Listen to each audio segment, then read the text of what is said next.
We will be trying to understand the current affairs through objective type questions where we will try to build certain concepts. हम concepts को build करेंगे और हम कोशिश करेंगे कि हम ज़्यादा से ज़्यादा coverage कर सकें.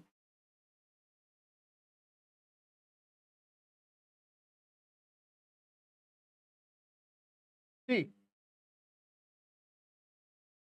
first of all, question number 1 is here. In which state did the Union Education Minister Dharmendra Pradhan launched 124 PM Shri schools? तो अब ये सवाल देखिए यहाँ पे,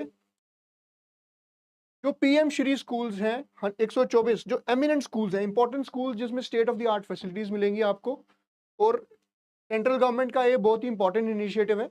ये आपका सवाल है कि किन स्टेट्स में, इनमें से किन स्टेट्स में ये आपकी स्कीम शुरू की गई, तो उसका आंसर आप देख सकते हैं हरियाणा है.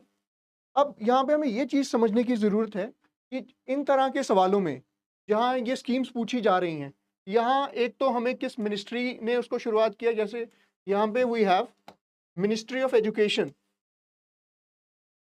Ministry of education, previously this ministry was known as HRD ministry के नाम से जानी जाती थी. अब इसको हम मिनिस्ट्री ऑफ एजुकेशन कहते हैं और ये धर्मेंद्र प्रधान जी ने ये स्कीम का लॉन्च किया था. और हम ये देखिए कि स्किल डेवलपमेंट और एंटरप्रेन्योरशिप डेवलपमेंट, क्योंकि इन स्कूल्स में सिर्फ एजुकेशन से ज़्यादा वोकेशनल स्किल्स के ऊपर भी फोकस किया जाएगा ताकि एक होलिस्टिक लर्निंग हो सके, एक ओवरऑल वेलबींग जो स्टूडेंट्स को एम्प्लॉयबिलिटी बढ़ सके. तो उस पॉइंट ऑफ व्यू से ये हमने स्कीम लॉन्च की. ये 124 स्कूल्स हैं, PM schools in the state of Haryana. ठीक है, इनमें स्मार्ट क्लासेस देखिए, इनमें स्मार्ट क्लासेस का इस्तेमाल किया जाएगा.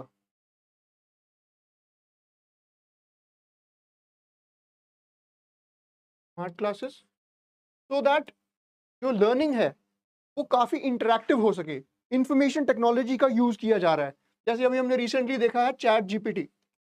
वी अंडरस्टैंड चैट GPT एक नया एक टूल हमारे पास AI का टूल है जिसको हम जेनरेटिव AI भी कहते हैं. Generative AI.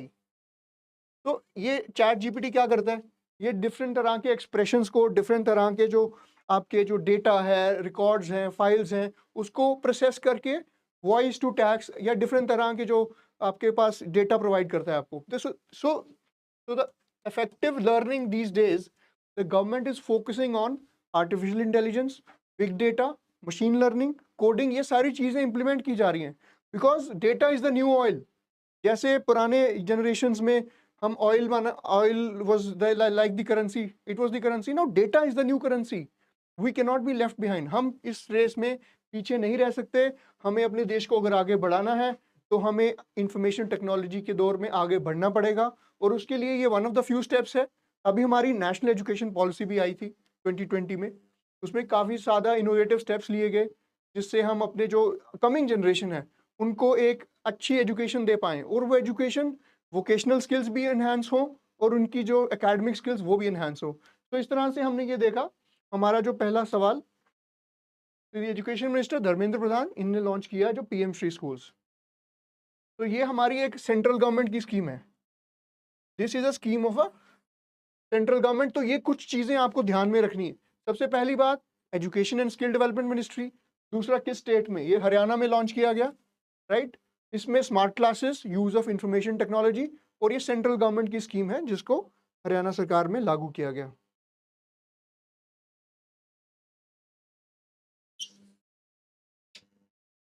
अब देखिए हमारा दूसरा सवाल देखिए. अब आप सब लोग क्रिकेट तो देखते ही हैं. अब आपने रिसेंटली देखा इंग्लैंड की जो क्रिकेट टीम है वो रेगुलरली क्रिकेट मैचेस में बहुत ही एग्रेसिव अप्रोच लेके चल रही है. जब से ब्रेंडन मैकलम, तब से एक बेसबॉल का टर्म काफ़ी पॉपुलर हो रहा है. ब्रेंडन मैकलम जो हैं वो इंग्लैंड न्यूजीलैंड के एक विकेट कीपर बैट्समैन रहे हैं. तो उन्होंने, उनके आने से एक aggressive approach England cricket team में देखने को मिली जिसको एक बेसबॉल टर्म दिया गया. अब ये क्वेश्चन क्या है, कौन सी डिक्शनरी में ये वर्ड नया ऐड किया गया है, तो इसका आंसर है कॉलिंस डिक्शनरी.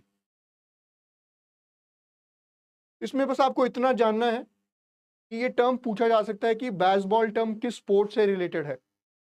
इसको कई लोग बेसबॉल से भी कंफ्यूज कर सकते हैं. Baseball is a sport, national sport of United states, America का ये ऑफिशियल स्पोर्ट है यूएसए का, बट ये बेसबॉल क्रिकेट से रिलेटेड है। तो ये कंफ्यूजन आपको नहीं रखनी है, आपको कोशिश करनी है कि आप इसको अच्छे तरह से समझ लीजिए। अब देखिए इसमें एग्रेसिव अप्रोच इन क्रिकेट, ये टर्म कॉइन किसने की थी? Andrew Miller. ये आप नाम रेफर कर सकते हैं, जरूरी नहीं है आप इसको याद रखें ज़्यादा, बिकॉज इतना आपके लिए सफाइस करेगा एग्जाम की रिक्वायरमेंट्स के लिए, राइट। तो ये हमने सेकंड सवाल डिस्कस किया जिसमें हमने देखा कि term baseball, it is introduced in the Collins Dictionary, initially coined by Andrew Miller, and it came after Brendan McCullum became the coach of England cricket team. So let's come to the question number 3. So a very important question. अभी we are seeing, हम देख रहे हैं कि 2024 की elections आने वाली हैं। इलेक्शन कमीशन काफ़ी न्यूज़ में रह रहा है because of the different things it is going to do, how effectively it is going to conduct the elections. तो पहले सवाल देखते हैं, फिर will understand. With whom has Election Commission of India signed an agreement to promote electoral literacy? अब देखिए पहले हम अंडरस्टैंड करेंगे इलेक्शन कमीशन क्या है। इलेक्शन कमीशन एक कॉन्स्टिट्यूशनल बॉडी है। It is a constitutional body under article 324।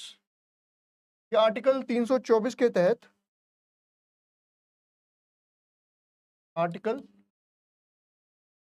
324 के तहत है ये। तो इसका it has been given the task of conducting free and fair elections. Electoral rolls को रिवाइज करता है ताकि देश के विभिन्न राज्यों में, केंद्र शासित प्रदेशों में जहाँ पे असेंबली है वहाँ पे एक अच्छे तरीके से इलेक्शंस करवाई जा सके। इसके साथ एक छोटी सी बात आपको ये बताना चाहूँगा कि भारत वो पहला देश है जिसने अपने संविधान के शुरू होने के साथ ही यूनिवर्सल एडल्ट फ्रेंचाइज का राइट दिया सारे सिटीजन्स को। United Kingdom, which is known as the mother of parliamentary democracy, उसने भी अपनी वुमेन को कॉन्स्टिट्यूशन के शुरू होते वक्त ये वोटिंग राइट्स नहीं दिए थे। तो हमारा देश इस चीज़ में यूनिक है, हमने यूनिवर्सल एडल्ट फ्रेंचाइज के जो राइट्स है, यूनिवर्सल एडल्ट फ्रेंचाइज,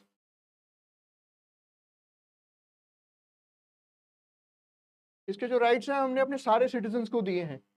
एक और इंटरेस्टिंग अगर चीज़ आपको यहाँ पे मैं बताऊँ, जब हमारी फर्स्ट इलेक्शंस हुई 1951-52 में, 1951-52 में जब हमारी पहली इलेक्शंस हुई, तब हमारे देश की लिटरेसी सिर्फ 17% थी। 83% लोग इलिटरेट थे, अनपढ़ थे, साक्षरता नहीं थी उनमें। तो तब जो हमारे तब के चीफ इलेक्शन कमिश्नर थे श्री सुकुमार सेन,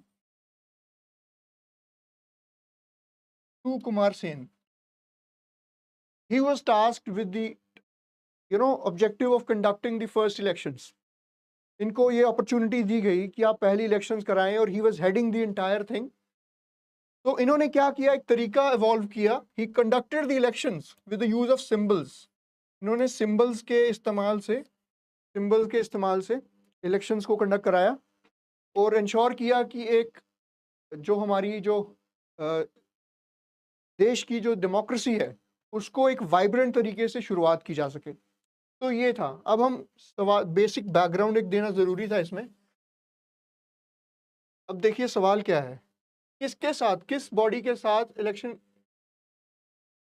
इलेक्शन कमीशन ने एक वो एग्रीमेंट साइन किया इलेक्टोरल लिटरेसी के लिए। अब इलेक्टोरल लिटरेसी क्या होगी?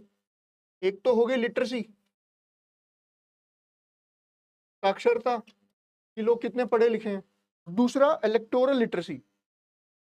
इलेक्टोरल लिटरेसी हमें ये समझेंगे कि जो लोगों के अंदर जागरूकता है, लोगों के अंदर जो अवेयरनेस है अपने राइट्स को लेके, अपने वोटिंग राइट्स को लेके, और कितनी अच्छी तरह से वो अपने मतदान का जो उनको अधिकार मिला हुआ है उसको कितनी अच्छी तरह से वो उस चीज़ का इस्तेमाल करते हैं। How effectively the citizens of this country, 140 crore people of this country, above and those who are above 18 years of age, 1988 तक आपको पता होगा कि वोटिंग एज 21 साल थी, पर 61st अमेंडमेंट एक्ट आई 1988 में, जिससे वोटिंग एज रिड्यूस कर दी गई 18 साल।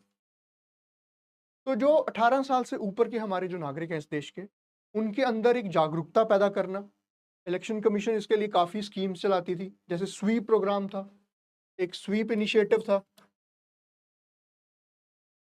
जिसमें लद्दाख जैसे क्षेत्र में आज से कुछ साल पहले जो डिप्टी कमिश्नर रहे थे सिमरनदीप सिंह, उन्होंने एक इनिशिएटिव 100% एनरोलमेंट कराई, लोगों में जागरूकता पैदा की। तो ये इनिशिएटिव सरकार द्वारा लिए जाते हैं वक्त-वक्त पे, ताकि लोग अपने अधिकारों के प्रति जागरूक हो सकें, they become aware of their rights, their adult franchise and they become active partners.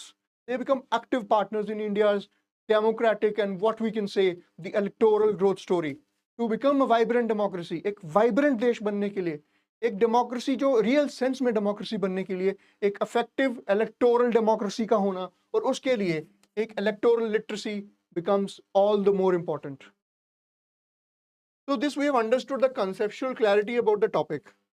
Now the answer to this is Ministry of Education के साथ, because literacy is related to education.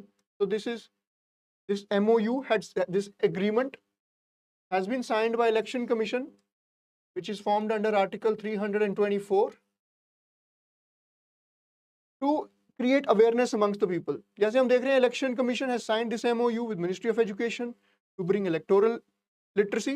और ये वोटर एजुकेशन, ये छोटे बच्चों से ही, जो कक्षा 6ठी से लेके 12वीं तक के जो छात्र हैं, उनके अंदर एक जागरूकता, अवेयरनेस क्रिएट करना, क्योंकि when children are young, their minds can be molded.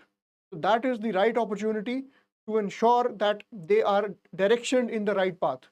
तो इसी तरह से ये इलेक्शन कमीशन का काफ़ी अच्छा स्टेप है। और एनसीईआरटी बुक्स में भी इन्होंने कहा है, एनसीईआरटी की टेक्स्ट बुक्स में भी, जो स्टेट एजुकेशन बोर्ड्स की बुक्स हैं उनमें भी एक सेम तरह की इलेक्टोरल लिटरेसी को प्रमोट करने के लिए भी एक अप्रोच अडॉप्ट करने के लिए रेकमेंड किया है। So this is how we understand the role of election commission and how it partners with different agencies in the country to create awareness, to ensure that we are a vibrant democracy. So moving on, let's, because see, आपका जो current affairs आएगा ये different components में से आएगा. You will not be asked this current affairs from only one section.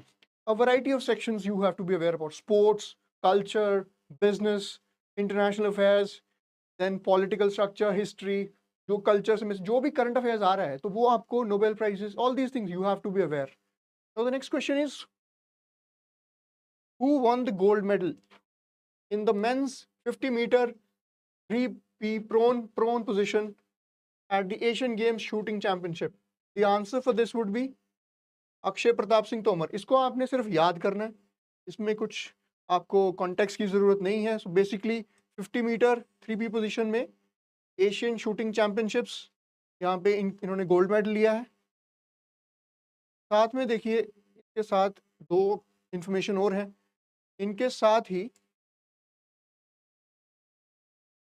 जो mix trap event था, trap event होता है जिसमें क्ले कार्ड्स आर शॉट हवा में and you have to shoot it 1 by 1। So mix trap event में ऐश्वर्या प्रताप सिंह तोमर ने मनीषा कीर के साथ और पृथ्वीराज टोंडियन के साथ गोल्ड मेडल जीता है मिक्स ट्रैप इवेंट में। तो ये एशियन शूटिंग चैंपियनशिप कहाँ हो रही है? शांगवॉन रिपब्लिक ऑफ कोरिया, ये कोरिया शांगवॉन में ये एशियन शूटिंग चैंपियनशिप हो रही है। तो इसमें आपको बेसिकली फर्स्ट पॉइंट जो याद करना रहेगा कि who is the winner of the gold medal in the 50 meter position. Then mix trap event में ऐश्वर्या प्रताप सिंह और मनीषा कीर और पृथ्वीराज टोंडीमैन, इन्होंने साथ में मिलके ये गोल्ड जीता था। और ये कहाँ हो रही है events? Gangwon Republic of Korea, Gangwon, the city of Gangwon in the Republic of Korea. All right, fine. Let's move further.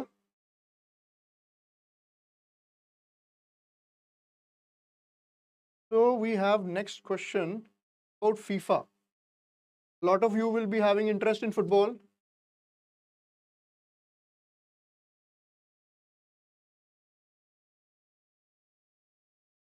Right? So which country will host the 2034 2034 का जो फीफा वर्ल्ड कप है, वो किस country को hold करने का right दिया गया है? तो इसका आंसर है Saudi Arabia. International football federation, जिसको हम फीफा कहते हैं, इनके president Gianni Infantino, he has confirmed that the Gulf country of Saudi Arabia will host the FIFA World Cup 2034. Australia ने इसमें पहले बिड किया था, फिर बाद में पुल आउट कर लिया। और इसके साथ ही दो और इंफॉर्मेशन हैं, जैसे 2026 का वर्ल्ड कप मोरक्को में होगा, 2026 का आपका वर्ल्ड कप मोरक्को में होगा। मोरक्को कहाँ है? It is in the north of Africa. Morocco is in the north of Africa, right. And the 2030 वाला जो वर्ल्ड कप है, that will be held jointly by Portugal and Spain, that is in Europe. तो simply 2034 का world cup Saudi Arabia host करेगा। कौन decide करता है? FIFA. FIFA के चेयरमैन इस टाइम कौन है, ये भी पूछा जा सकता है। Gianni Infantino, the president of FIFA. 2026 वाले आपके मोरक्को में होंगे, जो अफ्रीका में है। तो 2030 के जो फीफा वर्ल्ड कप चैंपियनशिप है, वो पोर्टुगल स्पेन जॉइंटली होल्ड करेंगे, that is in Europe, right. So moving further,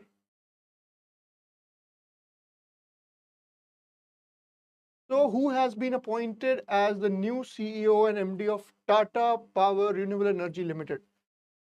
तो टाटा पावर, देखिए टाटा ग्रुप इंडिया का सबसे one of the important business houses है, which takes lot of initiatives towards creating socially sustainable projects.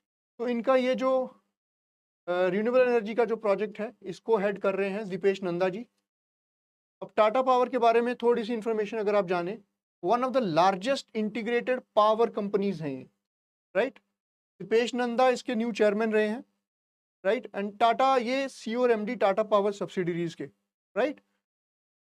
तो बस इतना आपने याद करना है, इसके न्यू चेयरमैन रहे हैं दीपेश नंदा, और इनके पहले प्रेजेंटली जो प्रेजेंट हैं टाटा पावर के जो सीईओ और एमडी, वो हैं Pravir Sinha.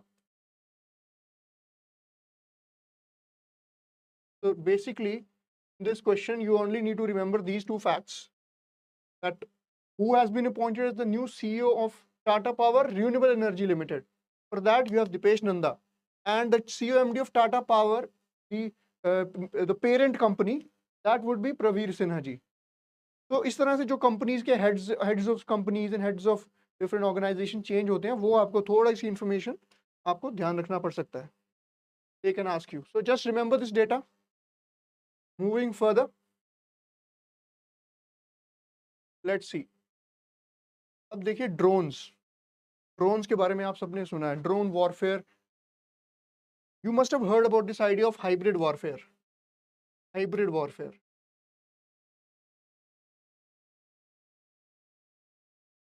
Right. Hybrid warfare क्या है? Paul Hoffman has given this idea of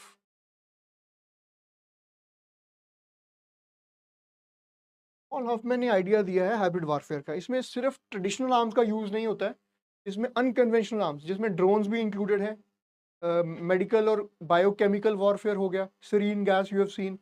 तो इस डिफरेंट तरह के वॉरफेयर को, स्पेस वॉरफेयर, इन सब का एक टर्म है आपका हाइब्रिड वॉरफेयर। और इसमें जो आजकल बहुत ही रिसेंटली हम देख रहे हैं, जो ड्रोन वॉरफेयर, अब छोटा सा अगर आप इंडिया का मैप हम जल्दी से बना के यहाँ समझे, तो ये आपका ये एरिया है आपका जम्मू कश्मीर। तो ये जो सांबा सेक्टर है यहाँ पे, जम्मू कश्मीर का सांबा सेक्टर, यहाँ पे काफ़ी बार आप न्यूज़ में सुनते रहे होंगे, पाकिस्तान यहाँ पे ड्रोन्स के थ्रू ड्रग्स, आर्म्स और सर्वेलेंस करता है। Drones can be used for dropping of arms, it can be used of dropping of drugs as well. North east में भी ऐसा होता रहा है, पंजाब बॉर्डर पे भी ऐसा होता रहा है, और राजस्थान का भी जो एक्सटेंडेड बॉर्डर है सिंध के साथ, तो वहाँ पे भी ऐसी प्रॉब्लम आती रही है आपको। तो सांबा में ये काफ़ी प्रॉब्लम रही है। सर्वेलेंस के लिए भी यूज़ किया जा सकता है, they send it across the border. अगर अनडिटेक्टेड गया तो वो सर्वेलेंस कुछ क्रिटिकल इन्फॉर्मेशन रिवील कर सकता है। तो इसीलिए ये ब्रीफ कॉन्टेक्स्ट ड्रोन के बारे में। अभी कौन सी ड्रोन की कंपनी ने DGCA के साथ एक सर्टिफिकेशन रिसीव किया, recently receive certification from DGCA.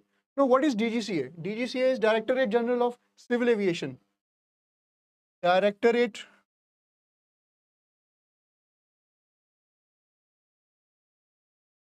so it is Directorate General of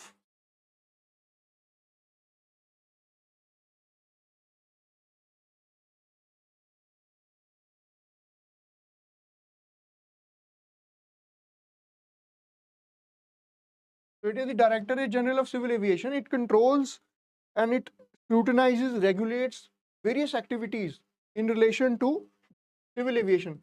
We have also must also know about ICAO, International Civil Aviation Organization. तो ये इंटरनेशनली जो सिविल एविएशन से रिलेटेड डिफरेंट जो activities हैं उनको ये monitor करता है और उसमें रेगुलेशंस लगाता है. एक और इम्पॉर्टेंट हम चीज़ अगर समझे, आपने एंटी हाईजैकिंग के बारे में सुना होगा. एंटी हाईजैकिंग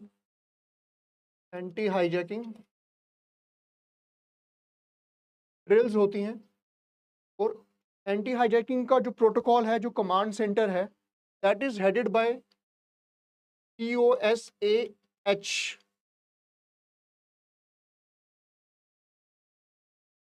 पहले इसको COSAH कहा जाता था, committees of secretaries on anti hijacking. Committees of secretaries on anti hijacking. बाद में इसको एक्सपैंड करके COSAPH, committees of secretaries on piracy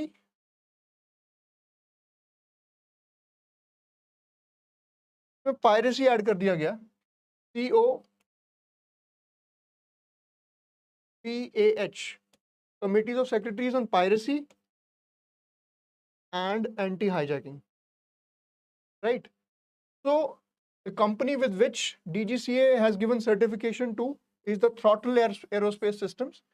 So before I give this, I just wanted to give you an understanding कि drones का कहाँ पे use होता है internationally, which are the bodies that control it and how things are working out. So you need to understand. देखिए, current affairs सिर्फ रटने से कुछ नहीं होगा, आपको उसके पीछे का जो concept है, that you have to understand to get a hold of things. चीज़ों को पूरे कॉन्टेक्स्ट में समझ के जब तक आप नहीं चलोगे, तब तक आप इस चीज़ को अच्छे से समझ नहीं पाओगे. ठीक है, लेट्स मूव फर्दर. इसमें अगर एक दो पॉइंट्स हम देख लें, रतन इंडिया एंटरप्राइजेस. सो ये रतन इंडिया एंटरप्राइजेस लेड जो थ्रॉटल एरोस्पेस सिस्टम्स हैं, इसको सर्टिफिकेशन मिला है, right?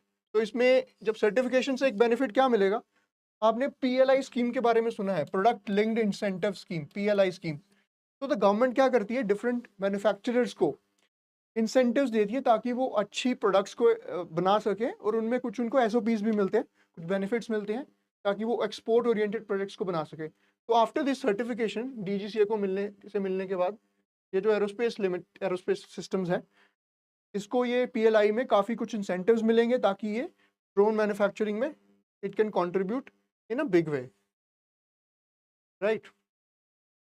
Let's move a bit further now.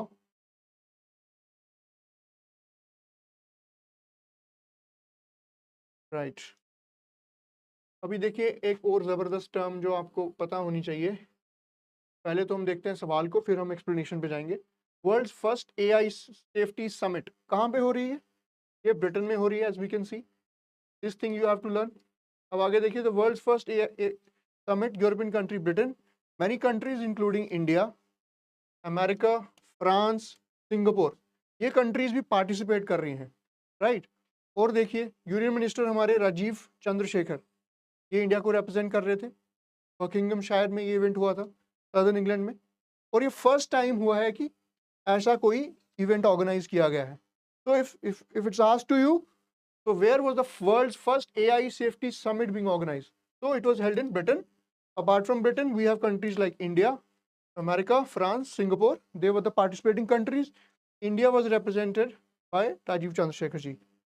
Along with that, Rajiv Chandrasekhar ji is one of the very intellectual persons in the government of India. He is a very sharp background. So if you feel like, you can read about him. He's a man of many talents. He's a man of many talents and one of the highly qualified people in Indian ministry right now. अब देखिए, आप context समझते हैं इसका। AI safety summit की जरूरत क्या पड़ी?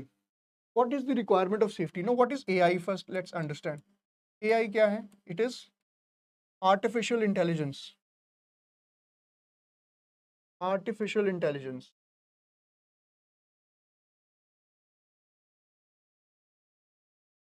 artificial intelligence integrates, it helps us automate our lives, it helps makes our life easier when it is integrated with IoT. IoT का मतलब internet of things.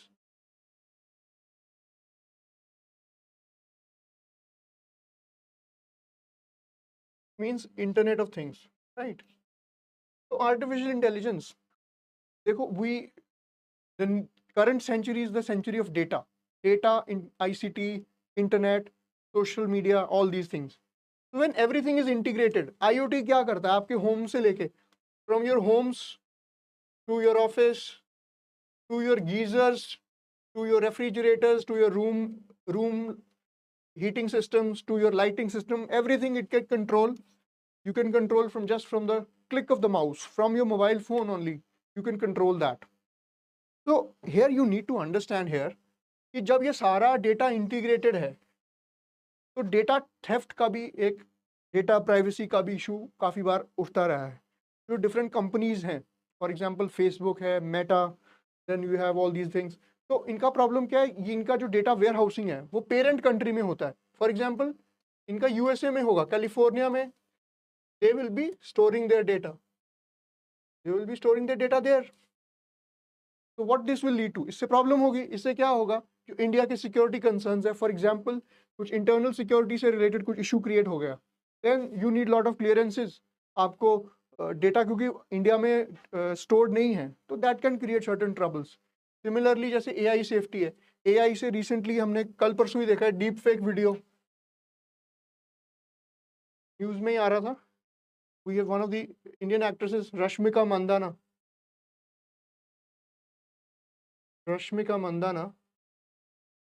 South Indian actress, Telugu actress, इनका एक deep fake video काफी viral हो रहा है। Deep fake video, तो this is not a matter of some humor or anything, this is a very serious matter because this infringes upon the privacy of people. लोगों की privacy पे this infringes and it can violate your right to live with dignity. Your जो KS Puttaswamy judgement आई थी 2017 में KS Puttaswamy आपकी एक judgement आई है 2017 में। ये 9 जज बेंच था, कॉन्स्टिट्यूशनल बेंच, 9 जज बेंच। इसने डिसाइड किया कि privacy of an individual is an essential part of article 21। Article 21 का ये बहुत ही इंटेग्रल पार्ट रहा है, तो जिसकी वजह से हमें प्राइवेसी को इंश्योर करना ज़रूरी है। तो कंसिडरिंग इस चीज़ को कि जो हमारे टूल्स हैं, अब जनरेटिव AI का भी ज़माना आ गया, AI से हम आगे बढ़ चुके हैं। We had AI, now we have generative AI, we have generative AI। अब जनरेटिव AI क्या है? में ये वो पूरा इम्पर्सोनेट करेगा, जो ह्यूमंस पहले काम करते थे वो अब AI करेगा। तो दो it is going to make our lives easier, but see challenges भी हैं। तो इसीलिए we need a global campaign, we need a global awareness about the challenges of artificial intelligence, about how artificial intelligence can be a problem in intruding into our personal lives and security concerns related thereto, right? I think this should suffice for your understanding. इतना आपके लिए काफ़ी रहेगा. That will help you get a hold of the things. Moving further, now let's see a sports trivia here.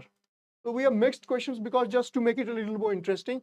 So who is the bowler with the highest wickets in ODI World Cup history?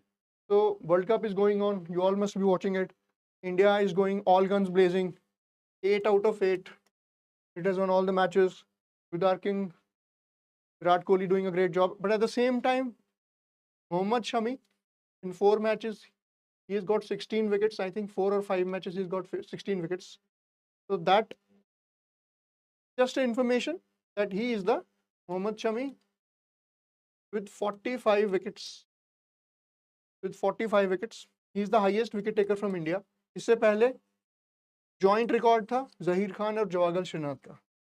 और सिर्फ इसमें एक और चीज़ आपको जानने की ज़रूरत है कि 71 wickets is the all time world record. ये ग्लेन मैग्रा का है, ये ऑस्ट्रेलिया के फॉर्मर फास्ट बॉलर रहे हैं, तो इनका ये रिकॉर्ड रहा है, right. Let's move a bit further now.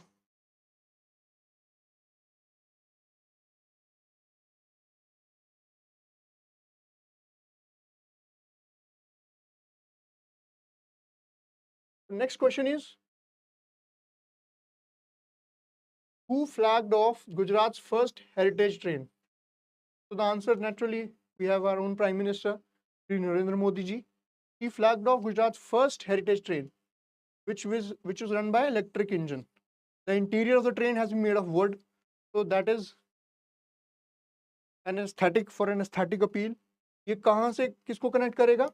The train will with 3 coaches will connect Ekta Nagar. अब एकता नगर आपको थोड़ा सा इसका बताएंगे हम। एकता नगर कहाँ पे, इसको केवाड़िया भी कहते हैं, केवाड़िया, राइट। अब केवाड़िया क्या है? It is the place where statue of unity is there. तो ये केवाड़िया से अहमदाबाद तक जाएगी ये ट्रेन, 3 कोचेस की ट्रेन, हेरिटेज ट्रेन। ये केवाड़िया जहाँ पे स्टैच्यू ऑफ यूनिटी है। स्टैच्यू ऑफ यूनिटी क्या है? यहाँ पे सरदार पटेल का वर्ल्ड्स हाईएस्ट स्टैच्यू है। 31 अक्टूबर को उनका जन्म दिवस मनाया जाता है, जहाँ जिसकी वजह से उसको यूनिटी, नेशनल यूनिटी डे कहा जाता है, एकता दिवस। और उसी के उपलक्ष्य पर ये आपकी जो हेरिटेज ट्रेन है वो एकता नगर नाम दिया गया है उसको, ठीक है। और स्टैच्यू ऑफ यूनिटी जैसे हमने बोला कि ये वहीं पे सिचुएटेड है। इसके साथ अगर ब्रीफली हम एक देखेंगे सरदार पटेल, ये क्वेश्चन आने का रीज़न यही था कि Sardar Patel, India's first home minister Sardar Vallabhbhai Patel, सरदार वल्लभ भाई पटेल, जिनको हम आयरन मैन के नाम से भी जानते हैं, he is known as iron man of India, iron man of India, लौह पुरुष। तो इन्होंने भारत के जो जब हमारा देश बना तो इंटीग्रेशन में जो प्रिंसली स्टेट्स, 565 जो रियासतें थी, प्रिंसली स्टेट्स थी, तो उनमें से चैलेंज आपको कहाँ पे आया? सबसे ज़्यादा जूनागढ़ में आपको प्रॉब्लम आई, फिर आपको हैदराबाद में प्रॉब्लम आई, और जम्मू कश्मीर। तो इन्होंने अपने डिप्लोमेटिक एस्ट्यूटनेस के साथ, डिप्लोमेटिक स्मार्टनेस के साथ ओवरऑल इस चीज़ को इन्होंने देश के सभी रियासतों को इंटीग्रेट किया। और जैसा हम आज भारत का नक्शा देखते हैं, इसमें वीपी मेनन और सरदार पटेल का बहुत महत्वपूर्ण, इन दोनों का बहुत महत्वपूर्ण रोल है। तो आज के लिए इतना ही।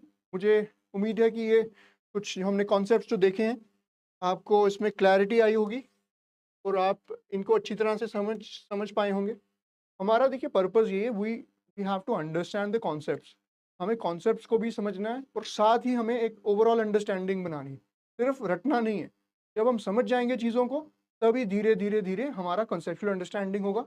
जो फैक्चुअल क्वेश्चंस हैं उनको रटना है और जो कॉन्सेप्चुअल क्लैरिटी है वो भी लानी है। I think that's it for today.